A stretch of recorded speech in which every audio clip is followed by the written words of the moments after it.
Bonsoir Thierry Breton. Bonsoir. Alors vous êtes banni des États-Unis. L'administration Trump refuse, vous interdit de visa. Elle est vent debout contre la loi numérique que vous aviez fait voter quand vous étiez commissaire européen. Une réglementation qui encadre les plateformes en ligne comme Facebook, X, Instagram, pour lutter contre la désinformation. Quelle a été votre première réaction ?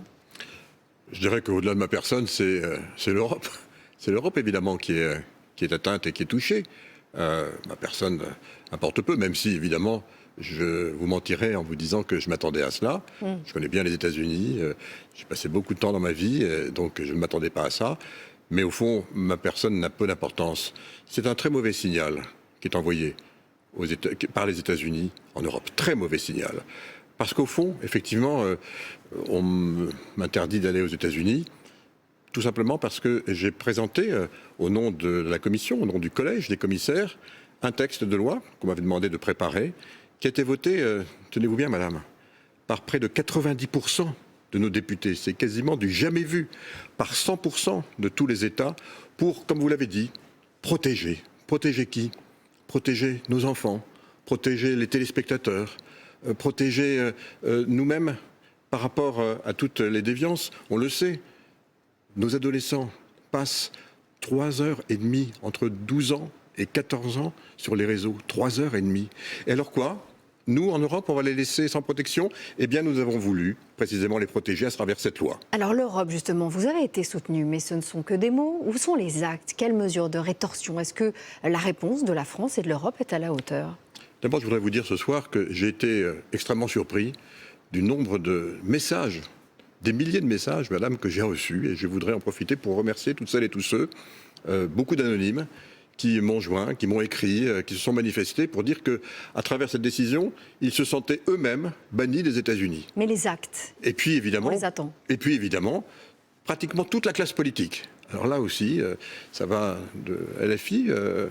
Mélenchon, jusqu'à M. Retailleau, tous ont manifesté effectivement dans une sorte, comment dire, d'union nationale, d'union sacrée, je dirais ce qu'ils ont ressenti, ce que nous avons tous, nous, ressenti, parce qu'on ne peut pas nous imposer, encore une fois, de changer les lois que nous avons démocratiquement votées. Tout ça pour faire plaisir à qui ? Pour faire plaisir aux GAFAM, pour faire plaisir aux grandes plateformes américaines ? Eh bien non, il faut se lever, il faut résister. Et effectivement, comme vous le dites, il faut désormais continuer à faire en sorte que ces lois qui ne sont pas faites contre quiconque, elles ne sont pas faites contre les États-Unis, elles ne sont pas faites contre la Chine, elles ne sont pas faites contre Singapour, elles sont faites pour nous, Européens. Il faut donc tout simplement les appliquer sans discrimination, mais avec détermination. Et le fait qu'il n'y ait pas d'actes, pas de mesures de rétorsion, ça en dit long sur la faiblesse de l'Europe. On n'arrive jamais à tenir tête aux États-Unis. Je crois que vous avez raison. C'est vraiment ce qu'il faut retenir. Nous avons depuis un an des institutions européennes qui sont très faibles, trop faibles.